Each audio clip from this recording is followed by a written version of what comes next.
धन्यवाद करती हूँ अध्यक्ष महोदय।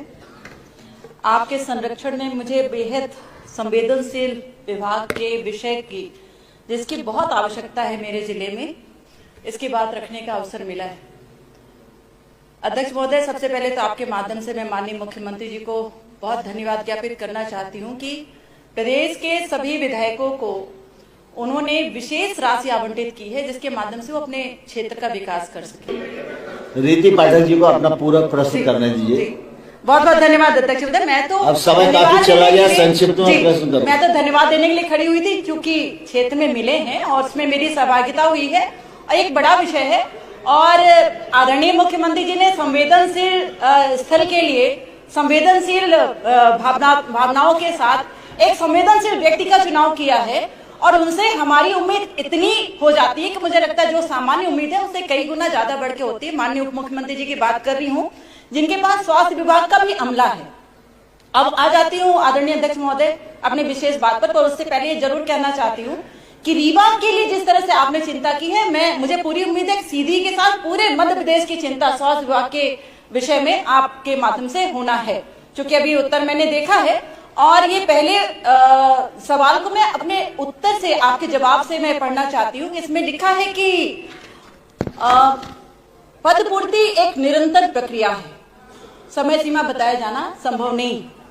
तो निरंतर अनवरत और सतत प्रक्रिया का ज्ञान हमें भी है अध्यक्ष महोदय।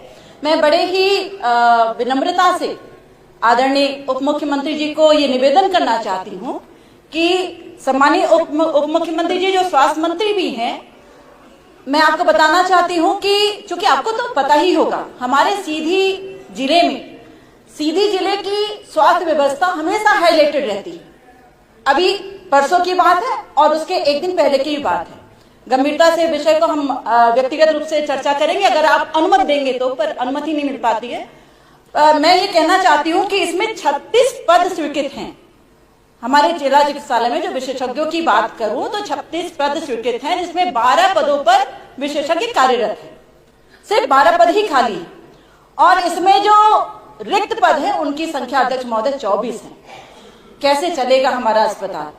और चिकित्सा अधिकारी की अगर मैं यहाँ पर बात रखूं तो इसमें 21 पद स्वीकृत है जिसमें 17 पदों पर चिकित्सक कार्य कर रहे हैं, जिसमें संविदा और रेगुलर ये दोनों को मिलाकर मैं बात कर रही हूँ। तो चूंकि उत्तर तो मैंने पहले ही पढ़ दिया, अब आप उसी चीज को वो करेंगे, लेकिन मैं ये कहना चाहती पहला प्रश्न पूरा हो जाए अध्यक्ष महोदय आपके संरक्षण में मेरा ये कहना है पहला प्रश्न कि इसमें क्या सरकार के माध्यम से कोई विशेष निर्देश है कि जिनकी पदस्थापना हमारे डॉक्टरों के हमारे सीधी जिले में होती है लेकिन ये तुरंत 1 दिन 2 दिन के बाद दूसरे जिले में तीसरे जिले में चले जाते हैं, तो कम से कम ऐसे निर्देश दिए जाए कि 3 साल के लिए हमारे पिछड़े जिले में भी आकर काम करें। आदिवासी बाहुल्य जिला है और बड़ी आवश्यकता है। इतने हाईलाइटेड हम लोग सिर्फ स्वास्थ्य व्यवस्था की अव्यवस्था में होंगे तो कैसे काम चलेगा अध्यक्ष महोदय? आपका संरक्षण चाहिए। कृपया बैठिए। मैं अध्यक्ष महोदय विशेष संरक्षण आपका चाहती हूँ कि माननीय प्रधानमंत्री जी ने और हमारे तत्कालीन मध्य प्रदेश सरकार ने मिलकर मेडिकल कॉलेज स्वीकृत कराया था हमारे सीधी जिले में और जिसकी प्रक्रिया निरंतर चल रही है अध्यक्ष महोदय। जिला प्रशासन के माध्यम से मिलकर भूमि आवंटित कर लिया, लेकिन उसमें भी लगातार लगा हुआ कि ये इधर चेंज हो जाए इधर चेंज हो जाए, उससे मुझे मतलब नहीं है। पर आपके संरक्षण में मैं ये कहना चाहती हूँ कि अध्यक्ष महोदय इसमें जो लगातार मैं चिंता करती हूँ पूछती हूँ तो इसमें ये उत्तर आया है कि पीपीपी आधार पर मेडिकल कॉलेज की स्थापना हेतु जारी प्रथम चरण की निविदा में किसी भी निविदाकार द्वारा कोई बिड प्राप्त नहीं हुई और होगी भी नहीं अध्यक्ष महोदय।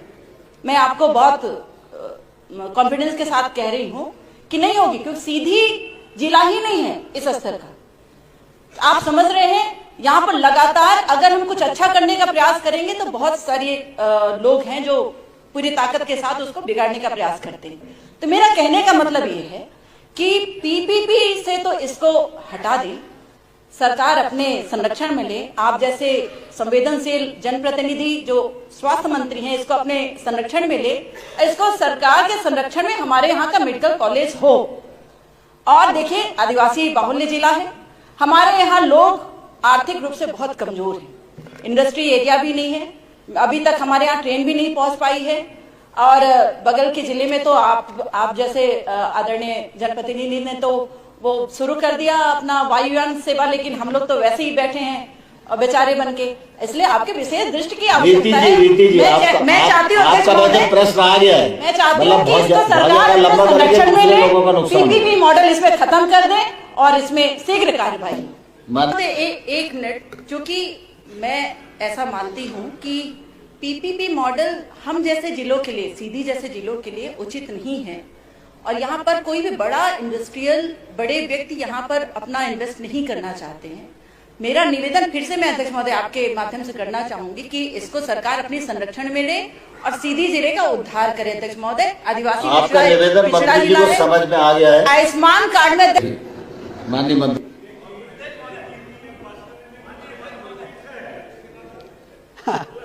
देखिए, केंद्र सरकार और राज्य सरकार की जो उड्डयन की जो नीति है, उसमें 200 किलोमीटर पे ही एयरपोर्ट बन सकता है। तो संभागीय मुख्यालय में एयरपोर्ट यदि बना है तो वो सिर्फ हमारे लिए नहीं बना, आपके लिए भी बना है।